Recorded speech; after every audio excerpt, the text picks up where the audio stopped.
साथियों, मैं रवि पांडे आपको अपने YouTube चैनल अस्माकम क्लासेस पर स्वागत करता हूं। दोस्तों, आज हम पढ़ेंगे रेजिस्टेंस के बारे में और रेजिस्टेंस के वे सभी फैक्टर्स के बारे में बात करेंगे जिन पर रेजिस्टेंस डिपेंड करता है। कहने का मतलब जिनके चेंज होने से रेजिस्टेंस चेंज हो जाता है, जिनके इंक्रीज करने से रेजिस्टेंस इंक्रीज करेगा या फिर डिक्रीज करेगा। रेजिस्टेंस का इंक्रीज करना या डिक्रीज करना ये मटेरियल की एक प्रॉपर्टी है और ये इन्वायरमेंटल कंडीशंस पर भी डिपेंड करता है। सपोज दैट ये टेम्परेचर पर भी डिपेंड करता है। तो रेजिस्टेंस, अगर हम बात करें रेजिस्टेंस क्या होता है, तो रेजिस्टेंस एक मेटल की प्रॉपर्टी है जो करंट के फ्लो को अपोज करता है। तो हम सीधे कह सकते हैं कि resistance is the property of a conductor that always oppose the flow of current. ठीक है, तो ये करंट के फ्लो को अपोज करता है। एक्चुअली ये एक मेटल में, अगर हम किसी कंडक्टर की बात करें तो कंडक्टर में होते क्या हैं, कंडक्टर में हमने पढ़ रखा है कि कंडक्टर में पाए जाते हैं फ्री इलेक्ट्रॉन्स। अगर हम बात करें कंडक्टर में तो कंडक्टर क्यों कहलाता है, क्योंकि इसमें पाया जाता है फ्री इलेक्ट्रॉन्स। ठीक है, तो फ्री इलेक्ट्रॉन्स और फ्री इलेक्ट्रॉन्स जब फ्लो करते हैं, सपोज दैट ये सभी फ्री इलेक्ट्रॉन्स हैं, ये जब फ्री इलेक्ट्रॉन्स फ्लो करते हैं एक ही पर्टिकुलर डायरेक्शन में तो हम बोलते हैं करंट फ्लो हो रही है। लेकिन अगर किसी कारणवश इनके फ्लो होने में जो भी रुकावट आएगी, वही रुकावट ही, जितना ज़्यादा रुकावट होगी उतना ज़्यादा रेजिस्टेंस होगा। इनके रास्ते में होने वाले रुकावट को ही रेजिस्टेंस बोला जाता है। ठीक है, तो रेजिस्टेंस है क्या, ये मेटल की प्रॉपर्टी है। मतलब हर मेटल के लिए रेजिस्टेंस अलग अलग हो सकता है। किसी मेटल में इन फ्री इलेक्ट्रॉन्स के मूवमेंट में रुकावट कम हो सकती है, किसी में बहुत ज़्यादा हो सकती है। जो प्योर मेटल होगा उसमें रेजिस्टेंस कम होगा, मतलब इन फ्री इलेक्ट्रॉन्स के मूवमेंट में रुकावट कम होगी। ठीक है, अगर हम कहें कि रेजिस्टेंस किसी मटेरियल का ज़्यादा है, इसका मतलब उस मटेरियल के अंदर फ्री इलेक्ट्रॉन्स के मूवमेंट में जो रुकावट आ रही है वो ज़्यादा है। ठीक है, तो हमने ये पढ़ रखा है कि जैसे रोड होती है तो रोड पर स्पीड को कंट्रोल करने के लिए स्पीड ब्रेकर बना दिए जाते हैं। वैसे ही किसी भी कंडक्टर में, किसी भी मटेरियल में इलेक्ट्रॉन्स के स्पीड को कंट्रोल करने के लिए रेजिस्टेंस होता है। रेजिस्टेंस स्पीड ब्रेकर का कुछ ऐसा शेप होता है, 1 2 3 ऐसे कुछ स्पीड ब्रेकर बनते हैं। और रेजिस्टेंस जो हमने देखा होगा किसी भी डिवाइस में रेजिस्टेंस लगा हुआ, सेम कुछ यहीं से वो फिगर उठाया गया है और कुछ ऐसा रेजिस्टेंस बना दिया जाता है। ऐसे वायर निकले होते हैं। तो हमने अपने मोबाइल के चार्जर में या ट्रांजिस्टर में, रेडियो में, कई जगह पर ऐसा कुछ छोटे छोटे रजिस्टर को लगे हुए देखते हैं। तो ये क्या है, रजिस्टर होता है। रजिस्टर मतलब ये रास्ते में रुकावट जो क्रिएट कर रहा है। तो रेजिस्टेंस है क्या, तो रेजिस्टेंस है फ्री इलेक्ट्रॉन्स के रास्ते में होने वाली रुकावट। ठीक है, फ्री इलेक्ट्रॉन्स के रास्ते में होने वाले रुकावट का ही दूसरा नाम रेजिस्टेंस है। उसी को हम क्या बोलेंगे, रेजिस्टेंस बोलेंगे। अगर हम बात करें factors that affects the resistance of a conductor, तो factors affecting the resistance of a conductor में वे फैक्टर जिन पर रेजिस्टेंस डिपेंड करता है। फैक्टर्स का मतलब वे इन्वायरमेंटल कंडीशंस, वे फिजिकल क्वांटिटीज जिन पर ये रेजिस्टेंस डिपेंड करेगा। मतलब इनके चेंज, इन फैक्टर्स के चेंज होने पर अगर रेजिस्टेंस पर कोई इफेक्ट पड़ता है, कहने का मतलब रेजिस्टेंस इंक्रीज करता है या डिक्रीज करता है, तो उन्हीं को हम चल रहे हैं पढ़ने। ठीक है, तो उन्हीं को क्या बोला जाएगा, factors affecting the resistance of a conductor. तो पहला फैक्टर क्या है, अगर हम बात करें तो किसी भी कंडक्टर का nature of the material, nature of the material मतलब मटेरियल कौन सा है। अलग अलग मटेरियल का अलग अलग रेजिस्टेंस होता है। सपोज दैट सिल्वर का रेजिस्टेंस कम होता है, ग्लास का रेजिस्टेंस ज़्यादा होगा। तो हर एक मटेरियल के लिए अलग अलग रेजिस्टेंस होगा। तो नेचर ऑफ द मटेरियल मतलब कौन सा मटेरियल है। ठीक है, तो एक तो नेचर ऑफ द मटेरियल, ये पहला फैक्टर हो गया जो रेजिस्टेंस को अफेक्ट करेगा। मतलब अगर नेचर बदल रहा है मटेरियल का तो रेजिस्टेंस चेंज हो जाएगा। रेजिस्टेंस डिपेंड करेगा किस पर, नेचर ऑफ द मटेरियल पे। तो मतलब कौन सा मटेरियल है, सिल्वर है, गोल्ड है, या फिर वो ग्लास है, या कोई अदर मटेरियल है। अलग अलग मटेरियल के लिए, हर एक मटेरियल के लिए रेजिस्टेंस अलग अलग होगा। ठीक है, सेकंड होता है कि लेंथ ऑफ द कंडक्टर,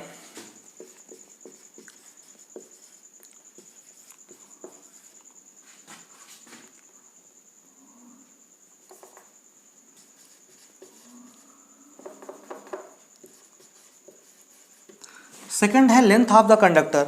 कहने का मतलब किसी भी कंडक्टर का लेंथ जितना ज़्यादा होगा रेजिस्टेंस उसमें उतना ही ज़्यादा होगा, जितना ज़्यादा लेंथ होगा उतना ही ज़्यादा रेजिस्टेंस होगा। तो हम यहाँ से ये कह सकते हैं कि आर रेजिस्टेंस है ये डायरेक्टली प्रोपोर्शनल होगा किसके, एल के। एल क्या है, लेंथ है, तो आर डायरेक्टली प्रोपोर्शनल होगा लेंथ के। मतलब मोर लेंथ, हम यहाँ से ये कह सकते हैं कि मोर लेंथ तो मोर रेजिस्टेंस, ठीक है। लेस लेंथ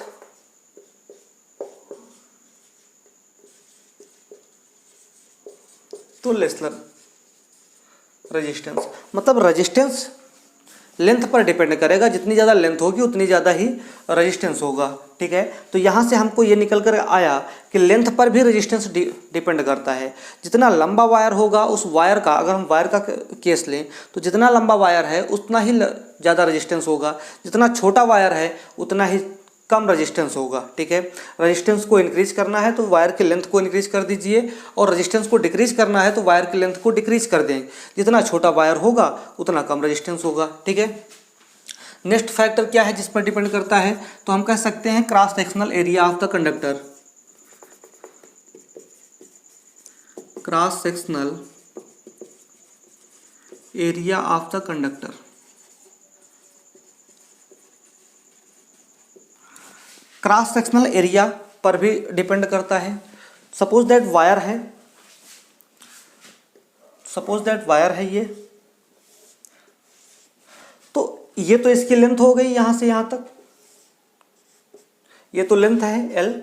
और लेकिन ये जो एरिया दिख रहा है, सर्कुलर एरिया दिख रहा है, या यहाँ पर हम दिखाएं ये जो एरिया दिख रहा है, ये एरिया क्या कहलाएगा, क्रॉस सेक्शनल एरिया। इसको क्या बोलेंगे, क्रॉस सेक्शनल एरिया, ठीक है। तो जो क्रॉस सेक्शनल एरिया है ये भी डिपेंड करता है रेजिस्टेंस पर, ठीक है। रेजिस्टेंस को अफेक्ट करेगा ये भी। तो ये किस तरीके से रिलेशन रखता है, तो ये आर से इन्वर्स रिलेशन रखता है। इन्वर्स रिलेशन का मतलब ये हुआ कि एरिया बढ़ेगा तो रेजिस्टेंस घट जाएगा, एरिया इंक्रीज होने पर रेजिस्टेंस डिक्रीज करेगा, एरिया डिक्रीज करने पर रेजिस्टेंस इंक्रीज कर जाएगा। कहने का मतलब मोर एरिया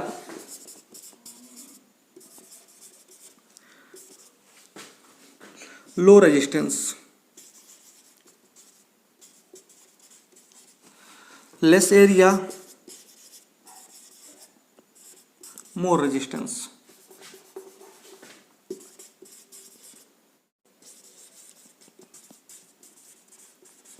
ठीक है। अगर एरिया ज़्यादा हुआ तो रेजिस्टेंस कम होगा, और एरिया कम हुआ तो रेजिस्टेंस ज़्यादा होगा, ठीक है। इसका मतलब क्या हुआ कि एक मोटे वायर का, मोटा वायर मतलब ज़्यादा क्रॉस सेक्शनल एरिया, एरिया ज़्यादा है तो रेजिस्टेंस कम होगा। मोटे वायर में रेजिस्टेंस कम होगा और पतले वायर में रेजिस्टेंस ज़्यादा होगा, ठीक है। यही रीज़न है कि रेजिस्टेंस जब ज़्यादा होता है तो फ्री इलेक्ट्रॉन्स के मूवमेंट में प्रॉब्लम ज़्यादा आती है। मतलब होता क्या है कि इसमें फ्री इलेक्ट्रॉन्स ही तो मूव कर रहे होते हैं, और फ्री इलेक्ट्रॉन्स के मूवमेंट में जो रुकावट होती है उसे ही रेजिस्टेंस बोलते हैं। तो अगर क्रॉस सेक्शनल एरिया कम है, क्रॉस सेक्शनल एरिया अगर कम हुआ, लेस एरिया हुआ, तो मोर रेजिस्टेंस मतलब रेजिस्टेंस ज़्यादा होगा। रेजिस्टेंस ज़्यादा होने का मतलब क्या हुआ कि रास्ते में रुकावट ज़्यादा होगी, रुकावट ज़्यादा होगी तो फ्री इलेक्ट्रॉन्स आपस में ज़्यादा कोलिजन इनमें ज़्यादा होगा, टकराएंगे ज़्यादा, टक्कर होगी तो हीट जनरेट होगा। तो इसका मतलब ये हुआ कि जो पतला वायर होगा वो जल्द गर्म हो जाएगा, ठीक है। मतलब लेस एरिया होगा, रेजिस्टेंस ज़्यादा होगा तो वायर हार्ड जल्दी हो जाएगा, वायर में हार्डनेस जल्दी आ जाएगी, इसलिए पतला वायर जल्द गर्म हो जाता है। और जो मोटा वायर होता है वो जल्द गर्म नहीं होता, क्योंकि उसमें रेजिस्टेंस, मोटे वायर में रेजिस्टेंस ज़्यादा कम होता है और पतले वायर में रेजिस्टेंस ज़्यादा होता है, ठीक है। तो नेक्स्ट फैक्टर क्या है जिस पर ये डिपेंड करता है, तो नेक्स्ट फैक्टर है हमारा टेम्परेचर ऑफ कंडक्टर। नेक्स्ट है टेम्परेचर, ठीक है। तो टेम्परेचर पर भी डिपेंड करता है रेजिस्टेंस। अगर हम टेम्परेचर बढ़ा देंगे, किसी भी वायर का टेम्परेचर बढ़ा देंगे, कंडक्टर का टेम्परेचर बढ़ा देंगे, तो कंडक्टर का जब टेम्परेचर बढ़ेगा तो उसका आर की भी वैल्यू बढ़ जाएगी। मतलब हम ये कह सकते हैं मोर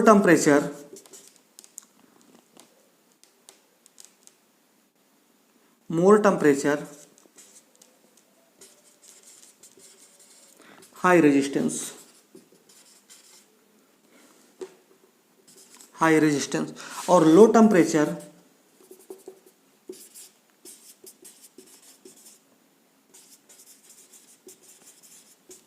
तो लो रेजिस्टेंस। मतलब रेजिस्टेंस टेम्परेचर पर डिपेंड करेगा, जितना ज़्यादा टेम्परेचर होगा उतना ही ज़्यादा रेजिस्टेंस होगा, और जितना ही कम टेम्परेचर होगा उतना ही कम रेजिस्टेंस होगा। ऐसा होता क्यों है? क्योंकि जब टेम्परेचर बढ़ता है किसी कंडक्टर का, सपोज दैट कोई कंडक्टर है, ये कंडक्टर है सपोज दैट, जब हम इसको गर्म करते हैं तो इसको एनर्जी मिलती है, तो इसमें नंबर ऑफ फ्री इलेक्ट्रॉन्स की संख्या बढ़ जाती है। अब एरिया तो बढ़ा नहीं, एरिया पर तो कोई इफेक्ट पड़ा नहीं, जो भी पड़ा वो नेग्लिजिबल रहा। अगर थर्मल एक्सपेंशन को हम कंसिडर कर लें तो वो भी नेग्लिजिबल है। उस केस में एरिया तो इंक्रीज नहीं किया, फ्री इलेक्ट्रॉन्स की संख्या बढ़ गई। अब कम एरिया में ज़्यादा इलेक्ट्रॉन्स दौड़ेंगे, कम एरिया में जब ज़्यादा इलेक्ट्रॉन्स दौड़ेंगे तो ज़्यादा कोलिजन होगा, और ज़्यादा कोलिजन होगा तो टेम्परेचर बढ़ेगा, रेजिस्टेंस बढ़ जाएगा। बात समझ में आई? तो जैसे ही हम टेम्परेचर बढ़ाते हैं तो फ्री इलेक्ट्रॉन्स की संख्या बढ़ जाती है, फ्री इलेक्ट्रॉन्स की संख्या बढ़ी तो रेजिस्टेंस बढ़ जाता है। क्यों बढ़ जाता है रेजिस्टेंस? क्योंकि एरिया तो उतना ही है। ऐसे समझो कि पतले रास्ते पर पहले 2 लोग दौड़ते थे तो आसानी से दौड़ लेते थे, अब वहाँ पर 50 लोग दौड़ेंगे तो क्या होगा? उनको दौड़ने के लिए तो स्पेस चाहिए ना, तो कम जगह में जब ज़्यादा लोग दौड़ेंगे तो जाहिर सी बात है कि वो स्पीड से नहीं दौड़ पाएंगे, उनमें आपस में कोलिजन होगा तो रेजिस्टेंस बढ़ गया। ठीक है, तो कहने का मतलब क्या हुआ कि टेम्परेचर बढ़ने पर फ्री इलेक्ट्रॉनों की संख्या बढ़ती है, और साथ ही साथ क्या होता है? रेजिस्टेंस हाई हो जाता है। और टेम्परेचर लो हुआ तो लो टेम्परेचर पर फ्री इलेक्ट्रॉनों की संख्या भी कम होती है, इसलिए क्या होता है? लो रेजिस्टेंस होता है। तो रेजिस्टेंस, वे सभी फैक्टर्स को हमने समझ लिया जो रेजिस्टेंस को अफेक्ट करते हैं या फिर जिन पर रेजिस्टेंस डिपेंड करता है। ठीक है, तो आइए चलते हैं, इसी से मिलता जुलता एक टॉपिक है हमारा रजिस्टिविटी। मतलब इन्हीं दोनों पॉइंट्स को हम एक साथ लिखेंगे कंबाइंड फॉर्म में, इसको और इसको। ठीक है, तो आइए देखते हैं। रजिस्टिविटी, अभी हमने देखा कि 2 इक्वेशन को हमने देखा कि R is directly proportional to L and R is inversely proportional to A मतलब क्रॉस सेक्शनल एरिया। ठीक है, तो हमने एक तो देखा कि R is directly proportional to L, मतलब R रेजिस्टेंस डिपेंड कर रहा है डायरेक्टली किस पर? लेंथ पर, और R ही डिपेंड कर रहा है, इनवर्सली प्रोपोर्शनल है A के। अगर इन दोनों को एक साथ लिख दें तो हम लिखेंगे R is proportional to L upon A। ठीक है, R is proportional to L upon A। जैसे ही प्रोपोर्शनलिटी का साइन हटेगा एक कांस्टेंट आएगा, तो R is equal to rho L upon A। ठीक है, R is equal to rho L upon A। Rho इसको क्या बोलेंगे? रो। ठीक है, और ये किसका रो है? क्या तो रो ही क्या है? रजिस्टिविटी है। रो ही क्या है? रजिस्टिविटी है। ठीक है, तो हम यहाँ से अगर इसको देखें तो रो इज इक्वल टू क्या हो जाएगा? R A upon L. ठीक है, रो इज इक्वल टू क्या हो जाएगा? R A upon L. Rho क्या है? रजिस्टिविटी। ठीक है, तो अगर यहाँ से if A is equal to 1 metre square, जो कि क्रॉस सेक्शनल एरिया है तो यूनिट क्या होगी? मीटर स्क्वायर, और L is equal to 1 metre मान लें, जो कि लेंथ है तो लेंथ की यूनिट मीटर होगी। तो A is equal to 1 metre square और L is equal to 1 metre. In that case rho is equal to R. ठीक है, रो क्या हो जाएगा? आर के इक्वल हो जाएगा, क्योंकि ए की जगह 1 लिखेंगे, एल की जगह 1 लिखेंगे, 1 अपॉन 1 1 ही होता है, तो रो इज इक्वल टू क्या हो जाएगा? आर। तो यहाँ से हम ये बोल सकते हैं कि resistivity is the resistance of unit cross section of conductor of unit cross sectional area and unit length. तो यहाँ से हम बोल सकते हैं कि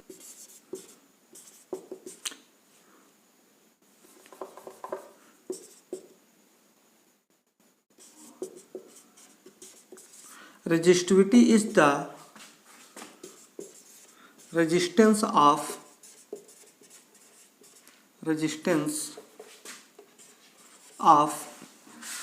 conductor of unit cross sectional area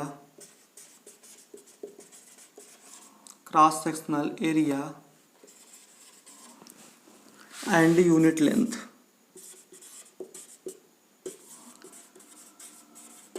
ठीक है, तो resistivity is the resistance. Resistivity है क्या? रेजिस्टेंस ही है।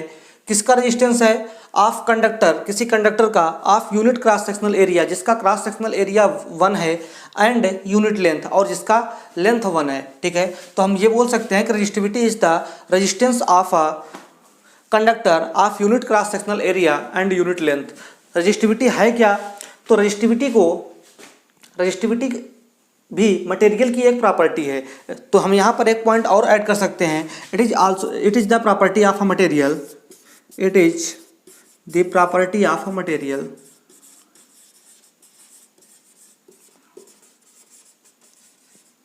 ये भी एक प्रॉपर्टी है किसकी? मटेरियल की। तो ये मटेरियल पर ही डिपेंड करेगी, मतलब एक मटेरियल के लिए एक ही रजिस्टिविटी होगी, और रजिस्टिविटी डिपेंड किस पर करेगी? तो मटेरियल पर ही डिपेंड करेगी। तो यहाँ से हमने क्या देखा कि R डायरेक्टली प्रोपोर्शनल होता है L के, R ही इन्वर्सली प्रोपोर्शनल होता है A के। तो R को हमने एक साथ लिख दिया कि R is directly proportional to L upon A। जैसे ही प्रोपोर्शनलिटी का साइन हटेगा, एक कांस्टेंट आ जाएगा, जिस कांस्टेंट को रो बोलते हैं। रो ही रजिस्टिविटी है। ठीक है, तो R is equal to rho L upon A। Rho is equal to करेंगे तो A इधर आकर मल्टीप्लाई हो जाएगा और L डिवाइड हो जाएगा, तो rho is equal to RA upon L, और यहाँ से हमको रजिस्टिविटी मिल गई। ठीक है, रजिस्टिविटी का फार्मूला मिल गया। अगर हम यहीं पर यूनिट भी देख लें तो यूनिट क्या हो जाएगा कि यूनिट क्या होगा? आर की यूनिट क्या होती है? ओम होती है। एरिया की यूनिट क्या होती है? मीटर स्क्वायर होती है। और लेंथ की यूनिट क्या होती है? मीटर होती है। तो मीटर से इसका कैंसिल हो जाएगा, तो यूनिट आ जाएगा ओम मीटर। ठीक है, तो यहाँ से हम समझ गए कि रजिस्टिविटी की यूनिट क्या है? Ohm metre. ठीक है, यूनिट क्या निकल कर गई? Ohm metre. ठीक है, उसके बाद कंडीशन लगता है if A is equal to 1 metre square, area हमने 1 ले लिया, एल को भी हमने 1 मीटर ले लिया। उस केस में यहाँ 1 रखेंगे तो आर का 1 से मल्टीप्लाई आर ही आएगा, और 1 से डिवाइड होने पर भी आर ही आएगा, तो rho is equal to are हो गया।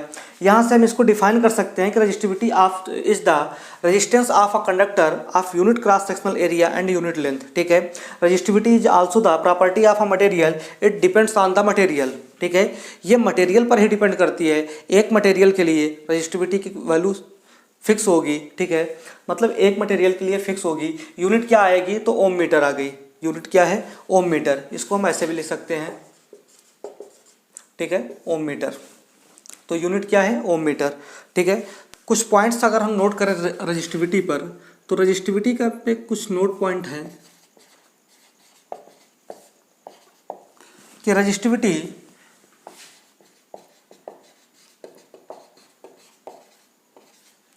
does not depend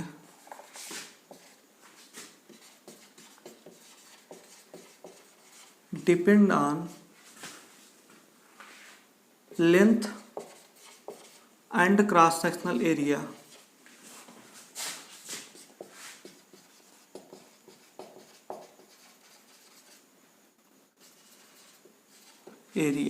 second point है it depends on material, it depends on material.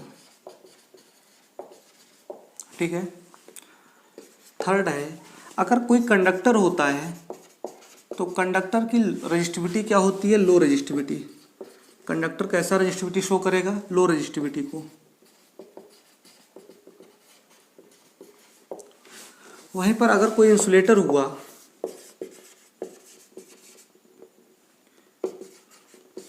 Insulator high resistivity को शो करेगा।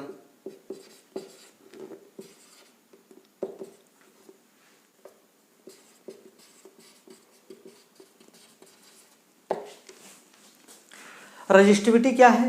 Does not depend on length and cross sectional area.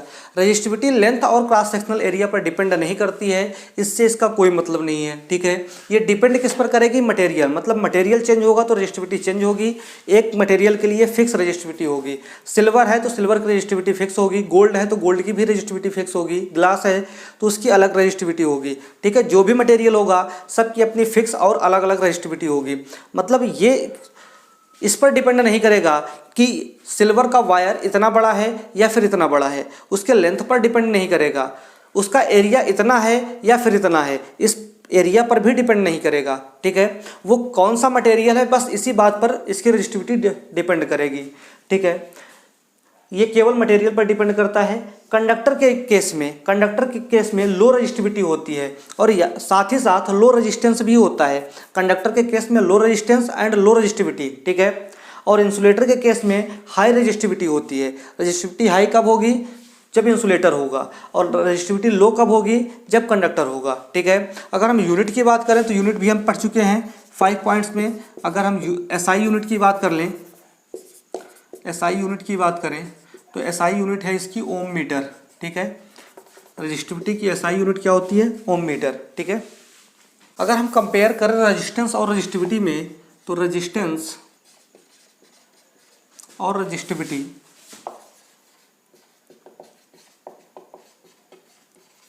ठीक है, एक तरफ resistance और एक तरफ रजिस्टिविटी। तो क्या ये मटेरियल पर डिपेंड करता है? तो करता है। क्या ये मटेरियल पर डिपेंड करेगा? तो ये भी करेगा मटेरियल पर डिपेंड, मतलब दोनों मटेरियल पर डिपेंड करते हैं। क्या ये लेंथ पर डिपेंड करता है? तो रेजिस्टेंस लेंथ पर डिपेंड करता है, मतलब जितना लंबा वायर होगा उतना ज़्यादा रेजिस्टेंस, जितना छोटा वायर उतना कम रेजिस्टेंस, तो ये लेंथ पर डिपेंड करता है। लेकिन यहीं पर रजिस्टिविटी क्या लेंथ पर डिपेंड करता है? तो नहीं करता।